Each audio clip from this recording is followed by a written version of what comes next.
So what's up, everybody? Welcome to Tesla Fix. Today I have a very special guest, but this time in person. She's not AI, I think, so that's pretty good. And of course, Alexandra Merz is here again on the Tesla takeover in Europe here, and I finally meet her in person. She's lovely so far. I don't know how she is when she drank something. Let's see, because we have a huge party afterwards. No pictures there. So Alexandra, it's so interesting what's happening. Let's start with the elephant in the room, and that would be Elon Musk again, because vote your shares, of course. I have this one here. I did those with Brian from Futuraza together. Pretty nice cards here. But my question would be, all of this struggle, what is your opinion on this? Actually it's difficult for shareholders to vote for the proposal that Tesla put out for the compensation of Elon Musk. So I wanted to talk to you about this topic, because it's a huge one. No, with pleasure. So the shareholder meeting is on June 13th, and since end of April we know what we're voting on. Every shareholder has a vote, every share counts, and we have realized very quickly into this vote that specific banks and brokers, especially in Europe but also in Australia, are making it very difficult. So why do they make it difficult? Well, first of all, because some of them are really discount brokers and they just don't want to offer any more service. Of course. Others have clearing houses that make it difficult, and others just want to make it difficult. So there we are. So what happened? So the last 10 days, starting about mid-May, we became more aware of the 30, 40 names that were complicated, and did a survey, understood who they were. Elon helped by retweeting and pinning those posts, so they got more than 50 million views and people participated a lot. And after that, so that was over the weekend, and on the Monday morning, the dam broke. We had some of the biggest Scandinavian brokers that had really made Barrage open up, so that was a good point. Then some of the English started as well. We're seeing now some of the French, some of the Spanish. So it is breaking. The two toughest countries are still Germany and Austria. So here we are. How exciting again, and it's almost like crazy to me to hear that. Of course it's Germany, and it is, right? It is. So we're still working on that. We're still hoping to get these people to move. We still have 2 weeks. Every vote counts, because this is such a crucial vote. Yeah, absolutely. And I mean, what is your opinion on what will happen if Elon Musk doesn't get his compensation plan? Are you concerned? Obviously, but yeah. So my realistic outlook is that Elon will get the compensation package, but that's not the end of it. So that's the first one. And my other realistic outlook is that we will not get the Texas redomestication. So what does that mean? If the compensation package passes, then it has to still be ratified again by a Delaware court. So this is not the current situation. It has to go back to Delaware. It's a special procedure called 204 that ends up with a 205. I won't bore you with that. But anyway, it has to go back there. So it's not as if it is a done deal just because we voted, but obviously us helping to vote it is going to be a good preliminary situation. Also, for the past Delaware court case, which is going to go into appeal. Yeah. If they're able to go into appeal with a large majority having voted again for this, that is going to help the appeal. And I'm quite confident on both those outcomes. The one on Texas redomestication is much more difficult. Why is it? Because on the compensation package, the 50% majority we need is only on the casted votes. And we just discussed that so many people can't vote, right? Yeah. And then other people just may not be aware of, never voted in their life. So there's so much going on. But I do believe for the compensation package, we'll get to the 50%. For the Texas redomestication, it has to be that 50% of all outstanding shares have been voted. So because if not, huge. it's like a no. Exactly, because if not, the whole vote on Texas is voided.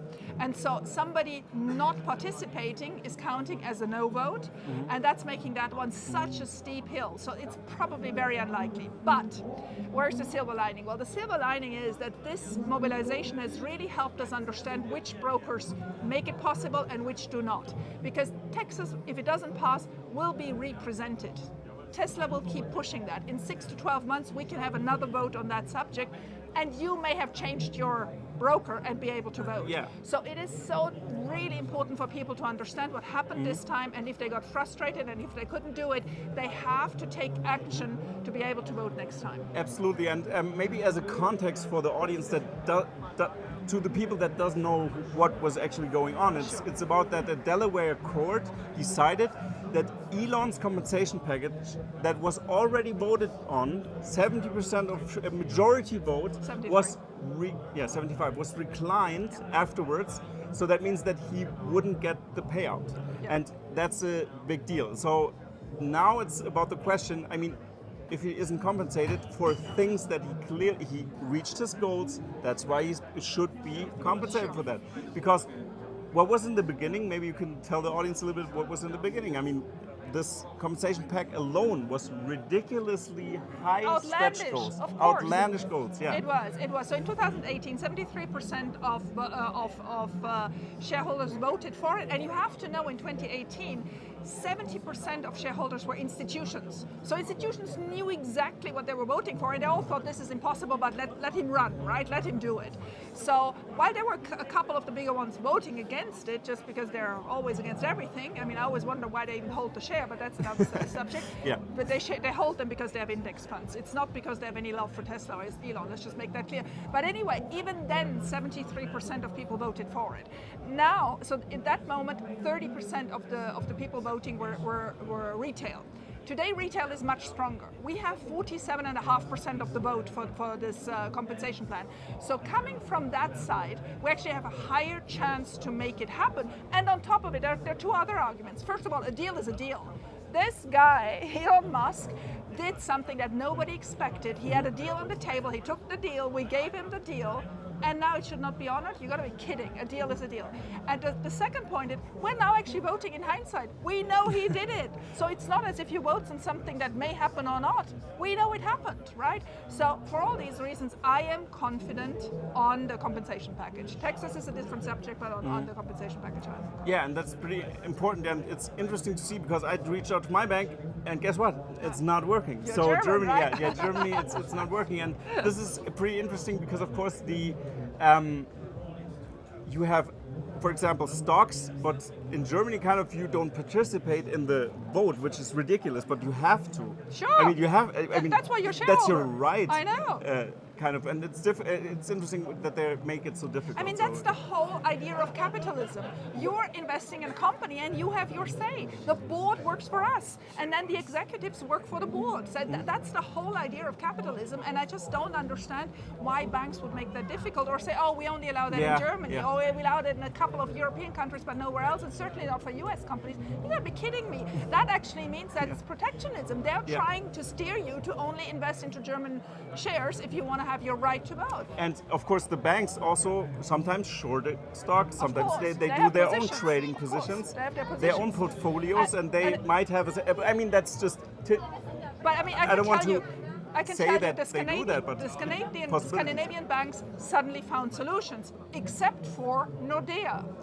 And at the same time, Nordea filed with a couple of other banks an SEC filing that they're against. Now, here they're against, and here they don't allow you to vote. Is that a surprise? Yeah, kind of isn't. So I think it's very important as a message. Vote your shares. Vote, here. vote. That again, I just love these cards. I mean, you already have one. You have to put that in a picture frame for you. And then, here I'm going to give you that for you. Thank you very much. Thank you very much for vote, listening. Vote, vote. Alexandra does a great job. Stirring the pot here, and we're gonna do a great German stew, kind of vote this stuff and ask for your bank. So thank you very much for listening to this short interview with Alexandra Merz, and vote your shares. Goodbye, everybody. Bye bye.